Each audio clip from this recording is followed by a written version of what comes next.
ভোটের আগেই তৃণমূলের কেষ্ট কীর্তন শেষ। বিস্তারিত জানিয়ে দেব, সঙ্গে থাকুন। তিহার জেল থেকে আসার পর দাপট আর নেই তৃণমূল কংগ্রেসের কেষ্টবাবুর। এবার তিনি বাদ পড়লেন।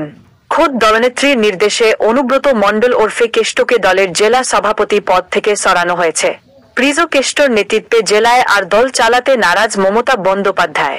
বীরভূমে কোনো দলীয় জেলা সভাপতি পদই রাখেননি মমতা।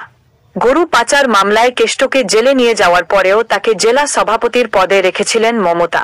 কেষ্টহীন জেলায় কাজল শেখের দাপট বেড়েছিল। কেষ্ট বনাম কাজল শেখের দ্বন্দ্বে তৃণমূলের অন্দরে রক্তক্ষরণ চলেছে। তিহার থেকে ফিরে এলেও কেষ্ট তেমন সক্রিয় হতে পারেননি। তবে কাজল শেখ জেলা ধরে নিয়েছিলেন। তৃণমূল সাংগঠনিক রদবদলে বীরভূমে আর রিস্ক নিতে চাননি মমতা।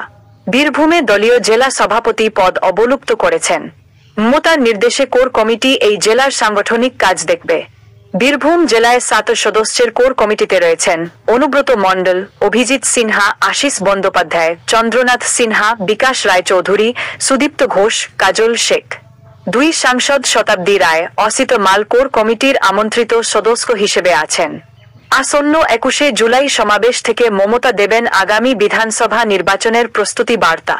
সূত্রের খবর, কেষ্ট ও কাজলের কাছে শান্ত থাকার স্পষ্ট নির্দেশ চলে গেছে।